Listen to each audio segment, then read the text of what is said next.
What is up, everybody? What's good? It's your boy Golden Falls, Golden whatever you want to call me, and I'm back. I'm gonna keep this intro very short. This is part 2 of What If Deku Was Gojo's Descendant. Real quick, I'm gonna say part 1s are gonna be different, as y'all can tell. In terms of the series, though, it's just gonna be a normal intro like this. But after I explain this one time, I'm not gonna explain it anymore. But that is about it. Let's not waste that much more of your time, and let's get right into part 2 of What If Deku Was Gojo's Descendant. Let's get it. Izuku Midoriya is finally in UA, and it wasn't that hard. Frankly, he got through to UA by just coasting. Everybody knew who he was famous, and they all knew that they needed to get this kid in their school ASAP. So when they have their first quirk assessment type of test, let's just say Izuku would excel with flying colors. He would be extremely cocky throughout it. I mean, extremely confident, cocky, and just sure of himself in general. The ball throw would be easy peasy. He would blast it into outer space, and frankly, everything else would be so simple. The race, he's faster than most, if not everybody. The grip strength, he's stronger than most, if not everybody. Frankly, he's just that dude. He's him, for sure. And, well, it's pretty obvious that Izuku was going to excel in all of these things. And Aizawa didn't have a doubt in his mind that it was going to be anything different. I mean, they did call him the Honored One for a reason. Maybe he came up with that name and it kind of caught on, but people still call him that nonetheless. The Honored One is practically untouchable. Bakugo still wants to compete, tries to get better, and tries to even keep up with Izuku, but there's no keeping up. Izuku would end up being first in their little quirk assessment, and everybody else would fall behind. There's no way around it. Izuku was the best, and is the best, and will always be the best.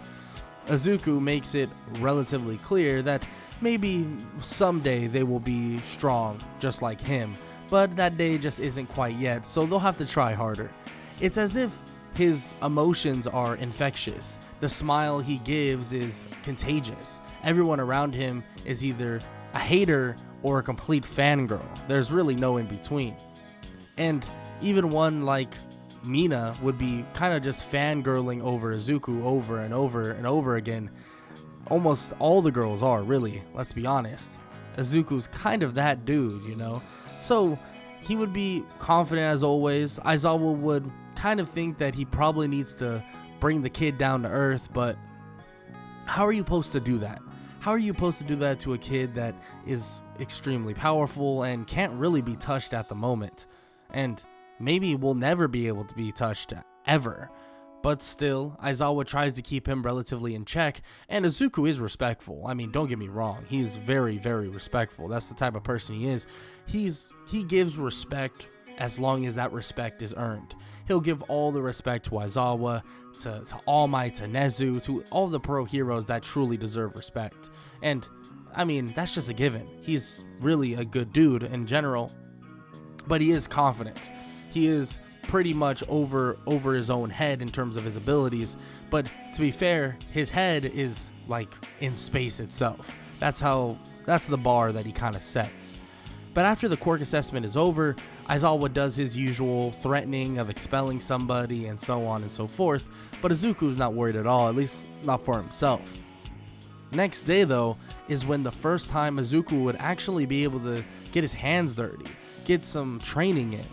He would actually receive his hero suit, in which it would be perfect timing because All Might is gonna come busting through the door saying that he is here, walking through the door like a normal person, and that he wants to know if everyone's ready for heroes versus villains training. In hearing this, Izuku is excited. I mean, he's ecstatic. All he wanted to do was work hard, train, get stronger. I mean, there's no limits to his power. He truly believes that. So he's excited to get through with some of this training. But quickly he would realize the unfair climate of it.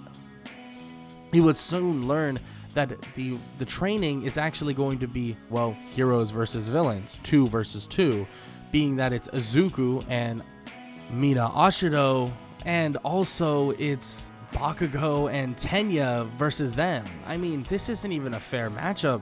Izuku even says this. He says that this is the furthest thing from fair. I mean, it's kind of just an automatic win for himself, and also Mina, of course.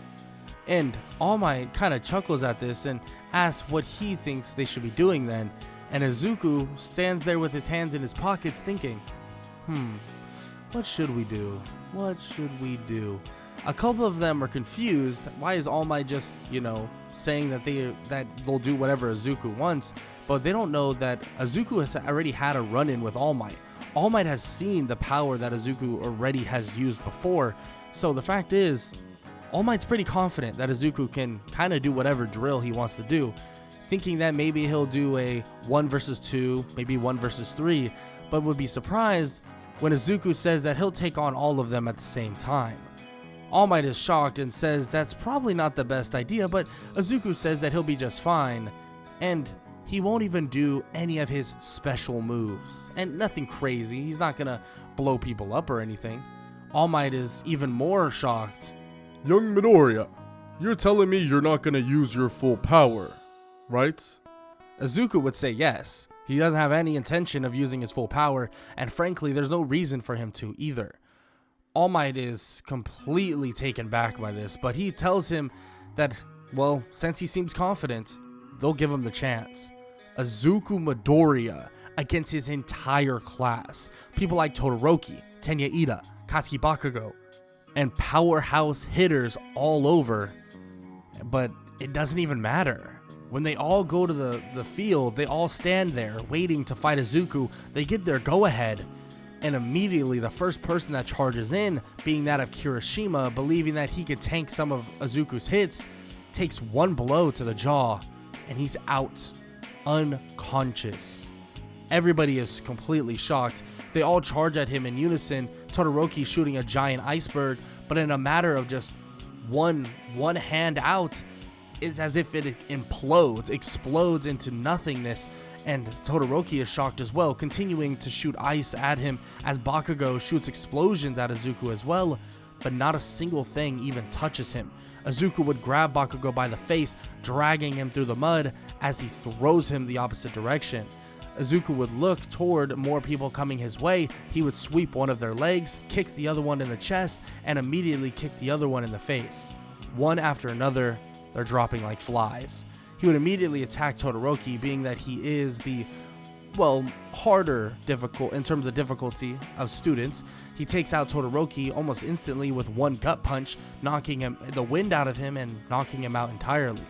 Izuku charges back in and immediately flurry of punches everybody he possibly can see. He's not even using any of his other techniques. Nothing. He's not using some big explosions, some beams, some gravitational, more or less, involvement.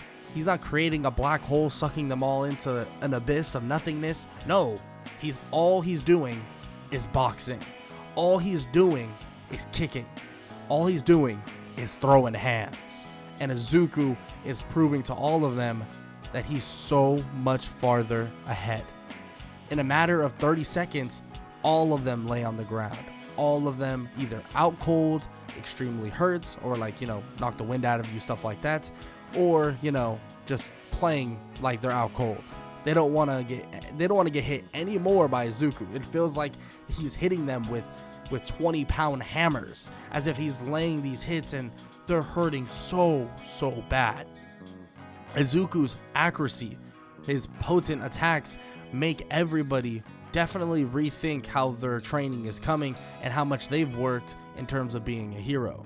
Izuku says he's been training for a little bit, but even from when he was born, he's been gifted. He's been gifted with this type of power, a power that is so unknown to everyone else. But it's okay. Everyone gets their chance, and everyone will soon be strong.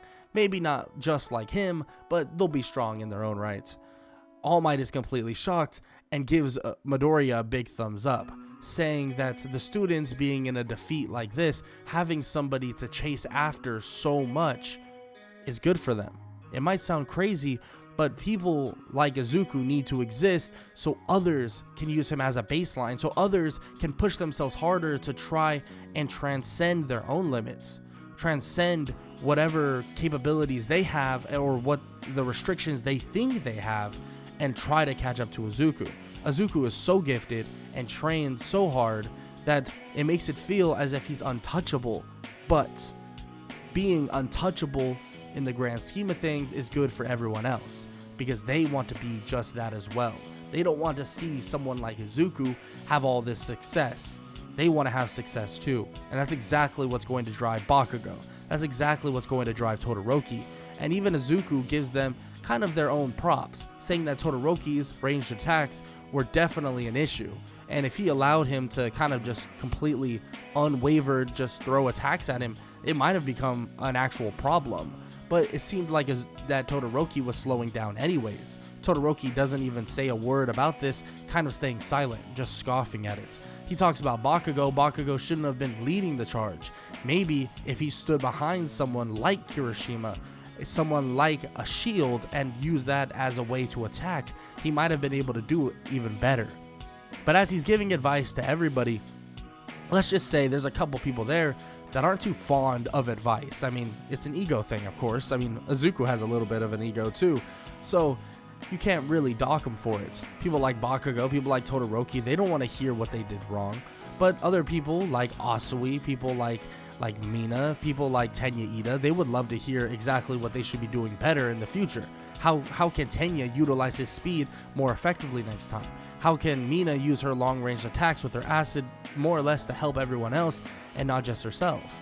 These are things that Izuku has already analyzed, has already figured out, and frankly, it's not too outlandish. We're talking about an Izuku that is hyper intelligent, extremely smart. I mean, he doesn't like doing work because, I mean, who likes doing work? But it's also part of Izuku's nature to study and basically get down any hero ideas that he could possibly think of. So it already runs in his blood to analyze and more or less figure out what others should be doing better, and including what he should be doing better.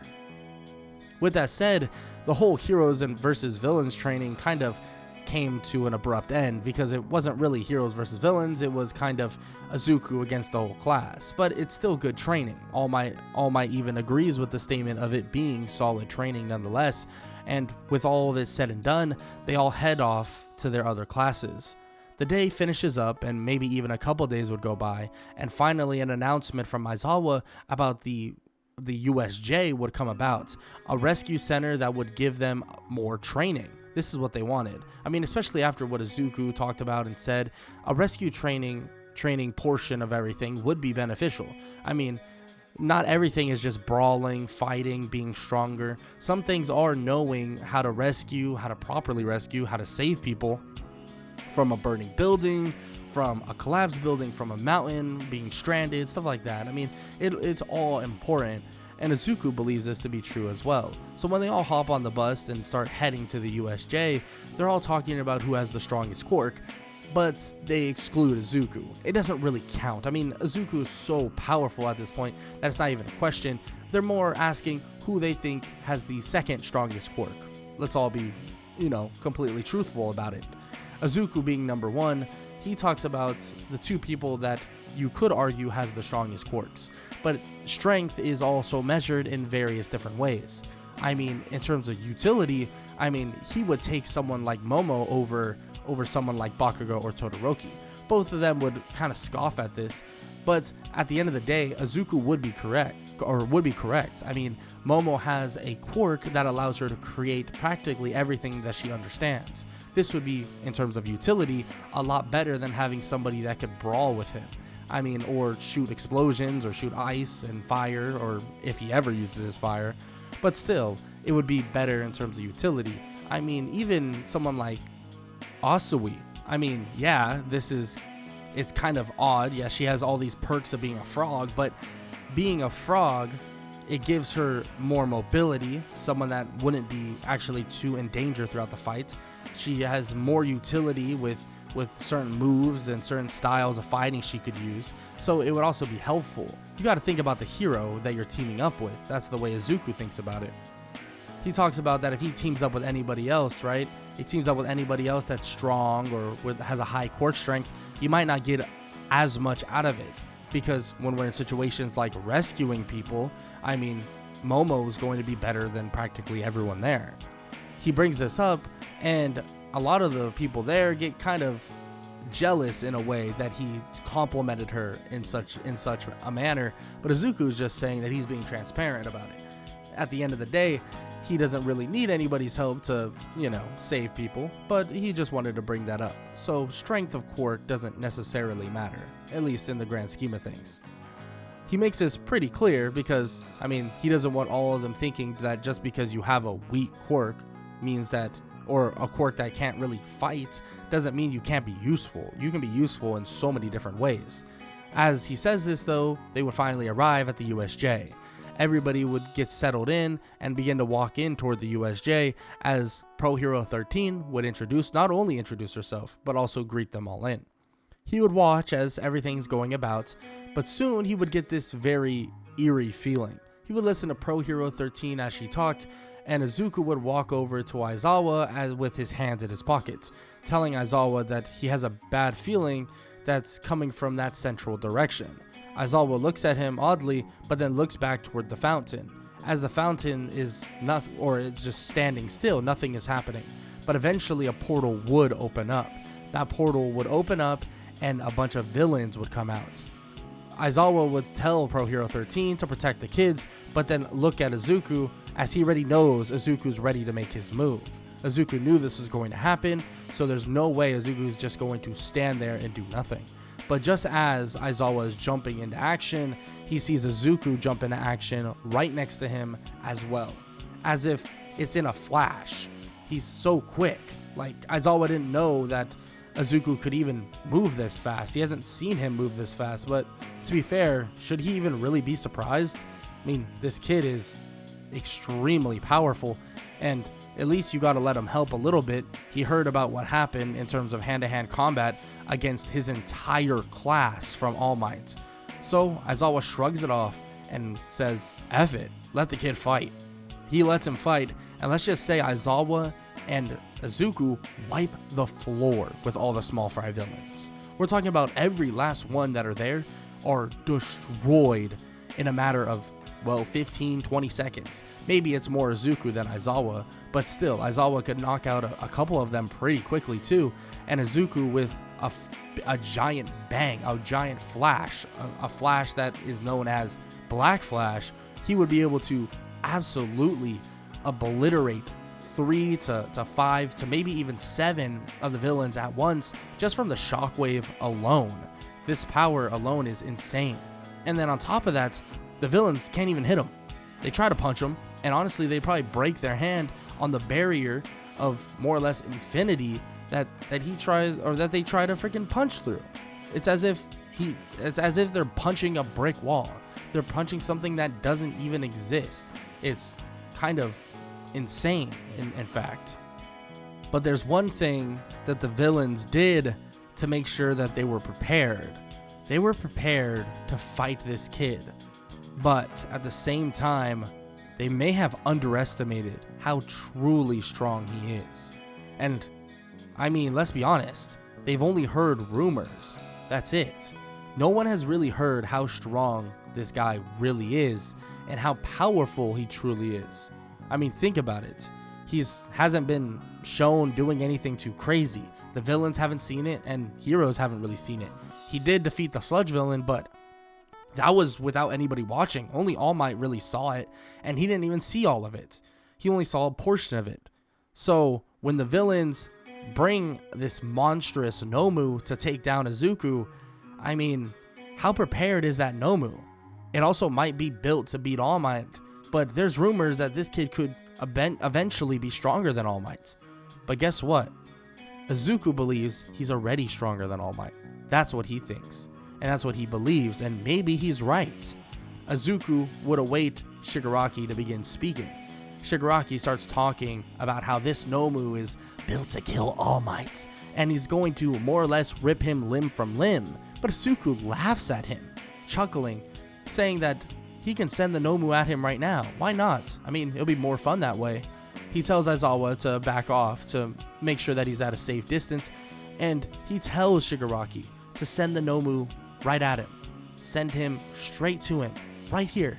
He'll leave an opening right here, right on the chest. Let the Nomu punch him directly in the chest. Go right ahead.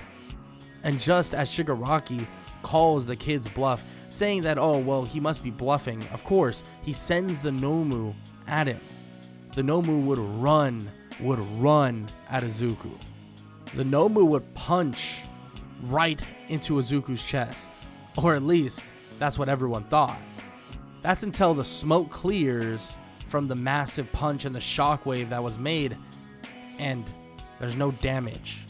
No damage at all.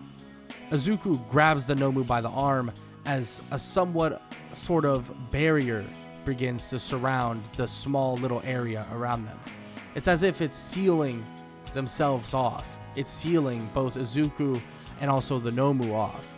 This area seems to be off limits, as if you can't enter this area at all. Izuku continues to form the barrier and eventually is completely sealed, and Izuku just walks out of it. The Nomu tries to do the same, but slams into the wall.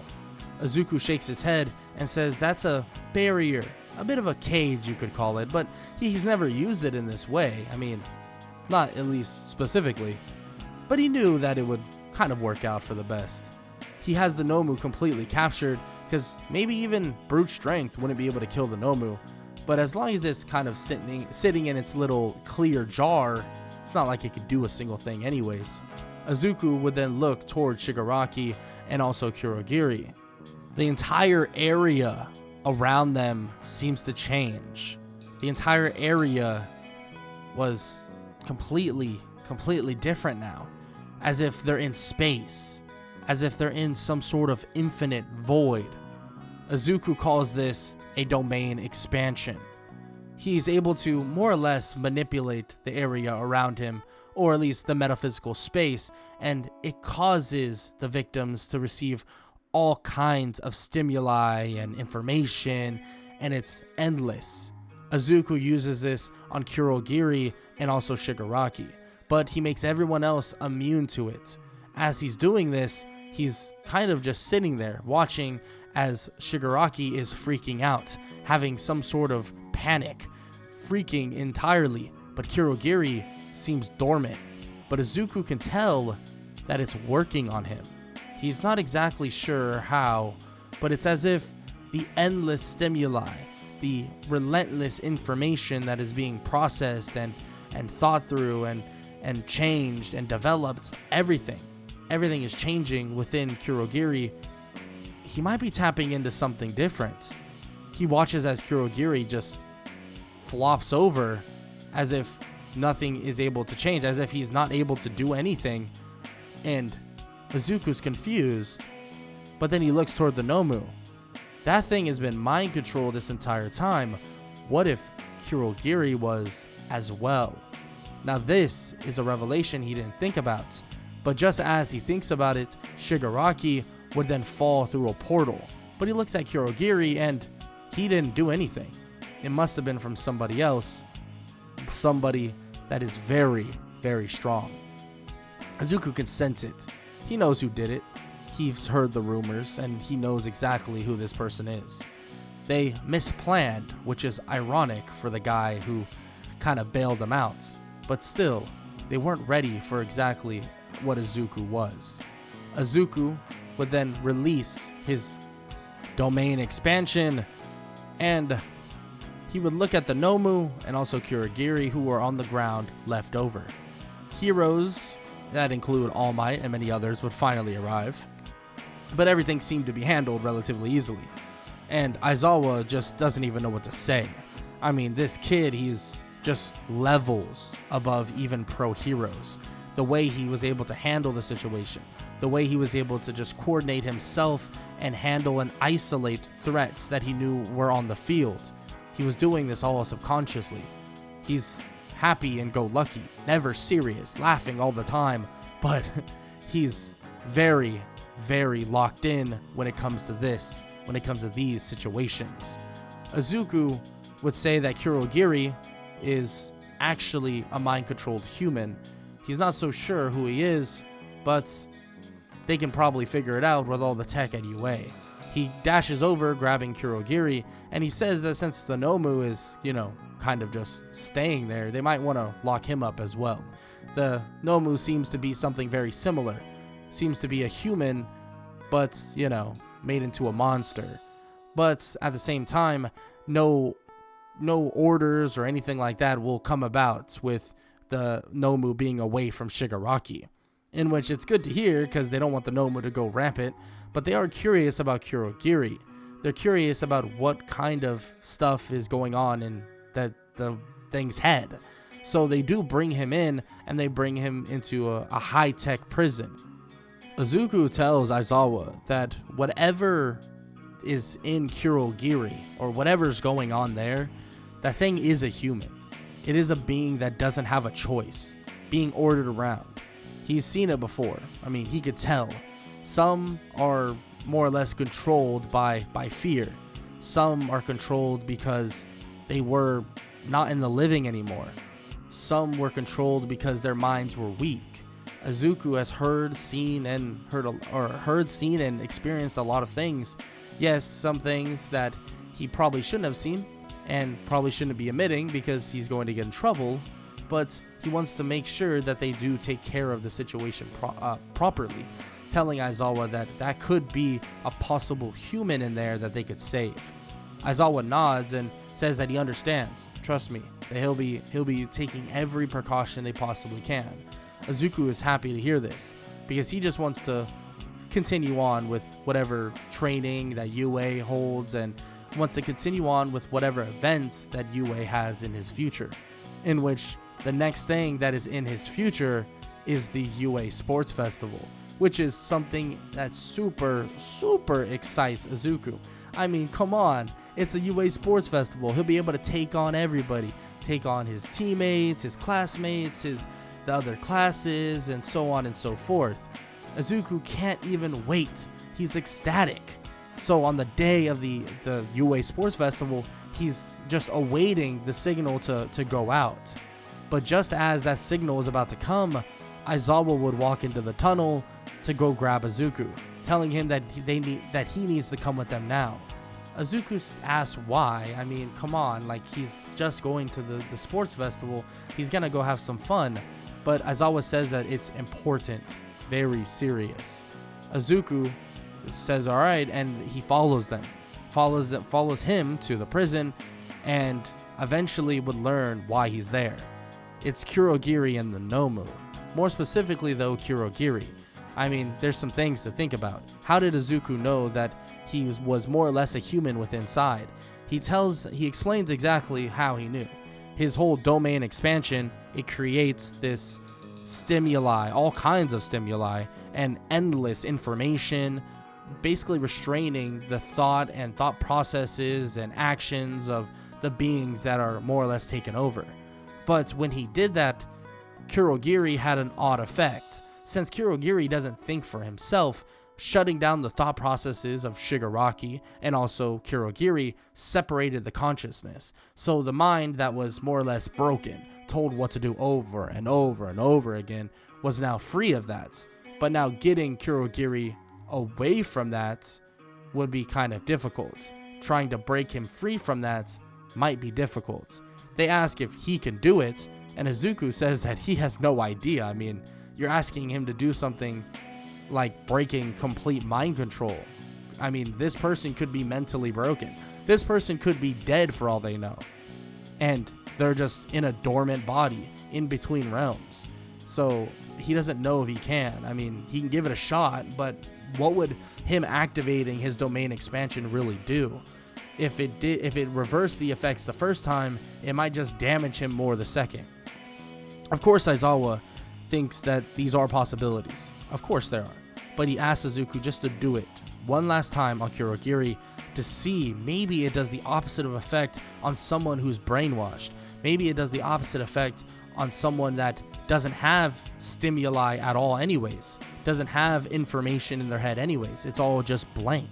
Maybe if they do that, it will break his mind to the point that he'll be back to his own human self, like he said a human is in there. Izuku shakes his head and finally agrees to do so. And it seemed as if that exact thing that he wasn't sure would work actually works. It actually changes the mind of Kurogiri, changes entirely, but the person underneath, that person is still injured. That person is still not in the best of shape. So once they crack that code, they immediately take this person to the hospital. But Aizawa would get a glimpse as the face of Kurogiri was changing, as the normal mist that is there covering him began to flicker in and out. He saw a person, someone from his past. He saw Oboro, someone that he used to go to school with, someone that he saw die. He tells Izuku that he was right, that Oboro was within that creature, whatever that thing was. Oboro was the person that was taken over, but Oboro is dead. Oboro was just a deceased body, completely dead. So what did they do? Find a corpse? Izuku says no. That person, he's alive. He doesn't know how to explain it, but once he broke the mind control entirely, he can tell that the guy was alive. I mean, not fully in his own mind psyche in the best condition, but he's alive, and he assumes he should be able to make a recovery. Depends on how gritty the guy is, though. Aizawa would nod, and his eyes would show disbelief. But Izuku would check his phone, and he would see that the sports festival is already halfway through, and look at Aizawa. See what you've done, sensei? Now I can't show these horrible newbies how much better I am than them. See what you did? Look at my phone. Look at my phone. Look at my... Okay. You know what? Never mind. I'll just be going now. I'll talk to you later, sensei. Izuku would just leave. I mean, he would just walk out. He wants to see the rest of the sports festival at least. I mean, it kind of sucks that he missed it entirely, or at least half of it, so he can't just join in. But still, at least he gets to see his classmates do well. But he kind of did want to show everybody that he really was that dude, you know, because not everybody got to see him be, you know, insanely amazing. But still, maybe he'll just sit out this one and he'll show them next time. But let's be honest, this won't affect his internships at all. So after the sports festival is all wrapped up and they start getting into internships, the long list of internships that Izuku will have and has, well, let's just say it's pretty long. Izuku's internship list is insanely long, probably more than anybody else there. He is kind of famous, so he has a plethora of options. With that said, though, we're going to be leaving that to the next part of What If Deku Was Gojo's Descendant. And if you enjoyed, make sure to show some love by leaving a like, a sub, and a comment down below, all that good stuff. And I hope all y'all have an amazing day. Later.